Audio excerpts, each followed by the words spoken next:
Hey everybody, I want to talk about something that I saw on Reddit yesterday, really. And it was something that I found interesting. It was what they call R conspiracy commons. A person posted a picture from a Fox News article, something that Caitlin Jean Pierre, the White House press secretary, said that these are our children and we have the right to raise them as we see fit, sort of memeing the "it takes a village to raise a child" thing. And the first few posts were like, "Oh yeah, these people really think the state has the right to take children from us. Oh my God, you people are, these people really are demons. They're all racist, horrible people, crazy people, stuff like that." But you had people on the right saying, "Uh, this law is kind of bad. Now, what is this law?" Uh, it went from talking about what John Pierre said to basically talking about a recent law out in Florida that either has passed or is slated to pass that basically gives the Florida government, the state of Florida, the right to come and take your children from you if you are trying to medically transition your child. It also says that the law says that if you leave the state, taking your child with them to have them medically transition in another state, and you come back to the state, they can still arrest you and take the child from you. Now, a lot of people who are actually on the right and libertarian right were saying, "Oh my God, this can be abused." And I had to admit I agreed. But the more I thought about it, the more I realized that the law has a point.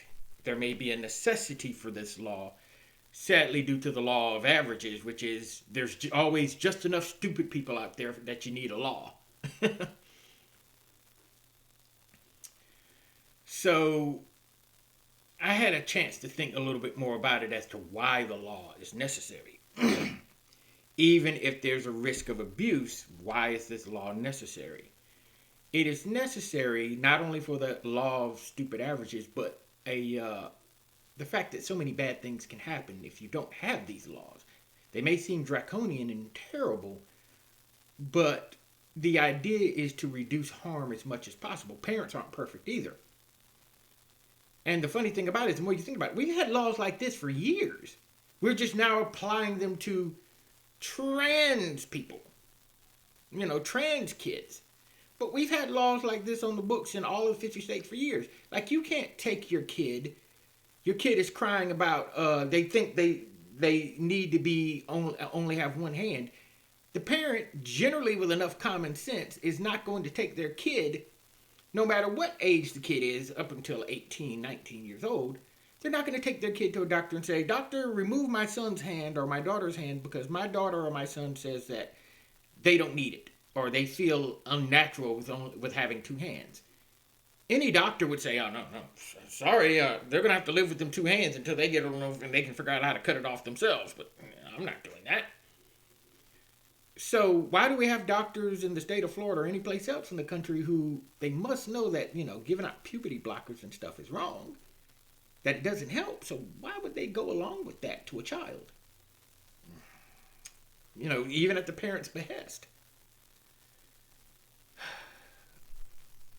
A great example that I would have given in that thread would be this. And it's based on a story that I actually heard years ago. So up in Utah, there was this little Mormon commune, fundamentalist Mormon commune, about four families. Each man in the family, each husband, these four husbands had multiple wives, and they all had multiple children, of course.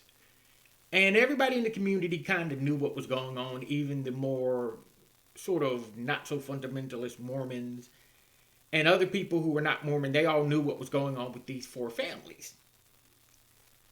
So, but they all kind of ignored it. So one day a new sheriff is in town. He literally gets elected in. And he finds out what's going on, and he goes and arrests all four of the husbands, all of their wives, all of the teenage kids. Everybody's getting arrested. Everybody's getting thrown in jail. And the youngest kids are shipped off to foster care. So now, why would a sheriff just seemingly suddenly randomly do this? Quite simple. What he discovered was that one of the families, the father and his sons were having sex with their sisters and their own mothers. The sons were having sex with their sisters and the mothers, and the father was having sex with the daughters.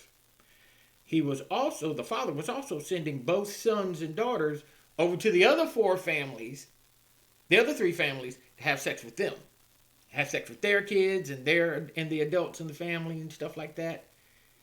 And that it gets even worse in that each one of the four families had at least one daughter who had already given birth to a child who was inbred.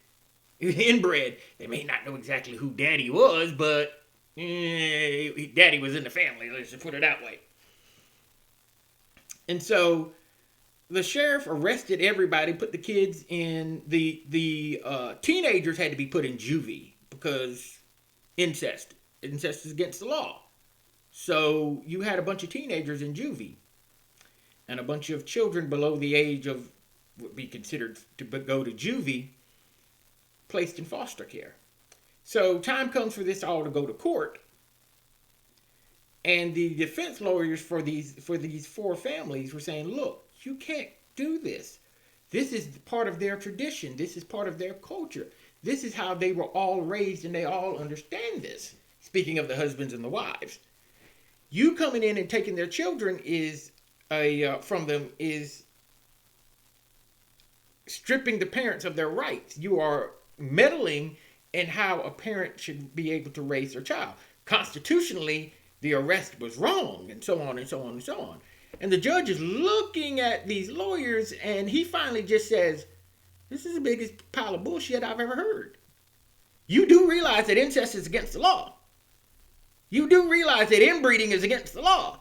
I don't know of any place anywhere on earth where you could make that statement and a judge would sit back and say, oh yeah, you're absolutely right. It's okay for you to inbreed with your kids. It's okay to send your kids over to somebody else's house and have sex with the adults in the house. Have your sons impregnate some strange woman that they don't know. For what? Shits and giggles? There's no place in the Western world, the Eastern world. I can't think of one nation on earth right now, me personally, and this judgment, I cannot think of one nation on earth that would see this as normal. We live in a society that has rules. And if those rules are you don't get to do this to or with your kids,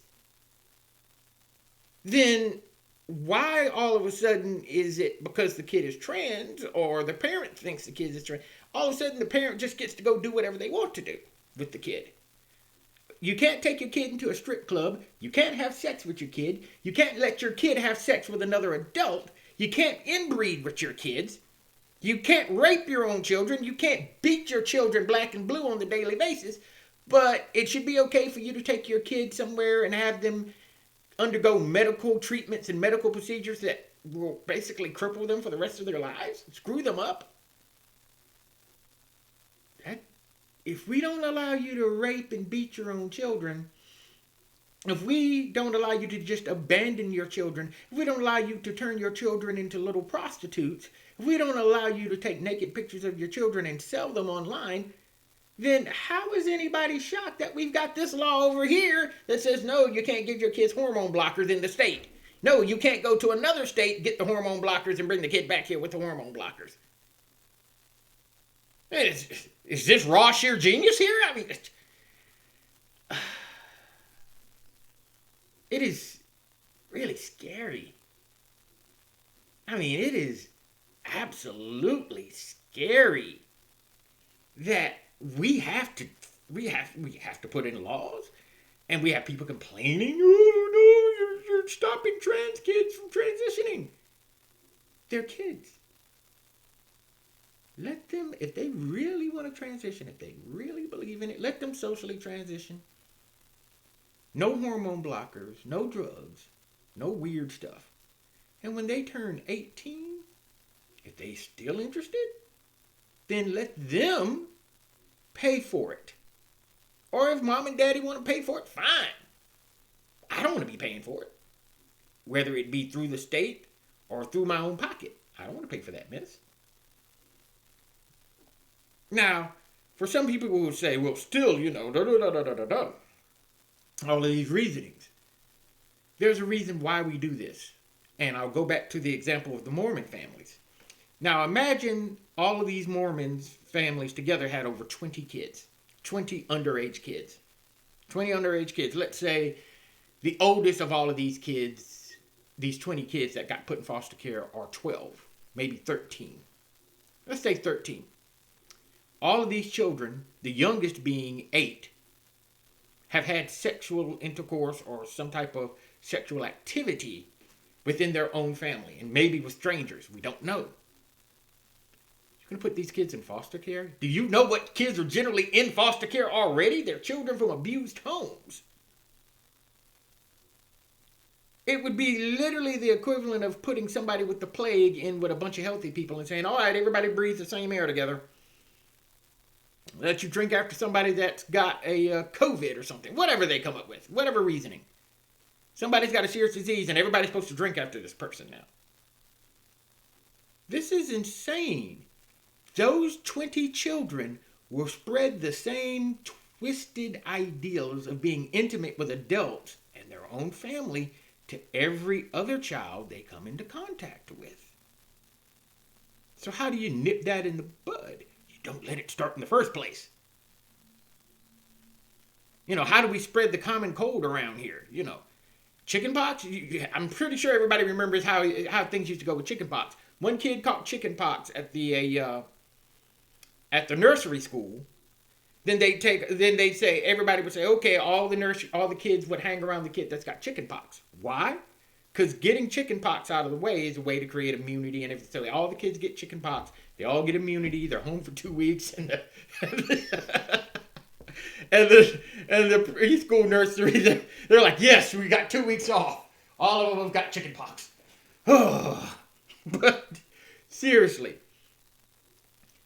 if you want the worst ideas and ideals in your country to spread, put the people with the worst ideas in power, or let them around kids and stuff like that, and they will spread the message and the cancer and the contagion to all the other kids.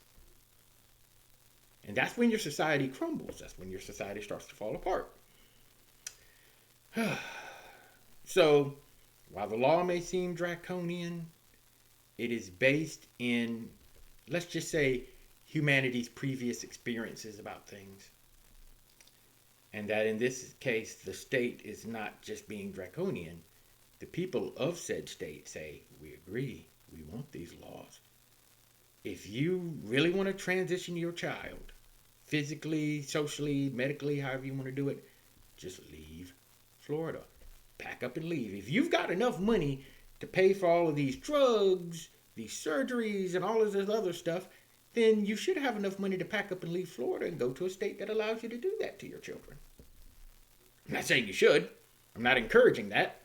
But I'm saying that if you've got enough money to afford to do this nightmare to your children, then you've got enough money to move so you can go do said nightmare to said children. I mean, there's at least 5 states right now that allow this. Allow you to transition as young as 3. Start the transitions and stuff.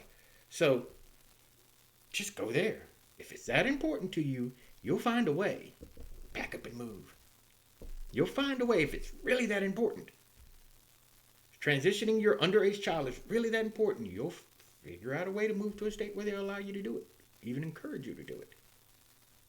So, why are you complaining? Just leave Florida. That's all you have to do. Common sense. If it was so common, we wouldn't be having this conversation now, would we? Everybody have a blessed day and take care.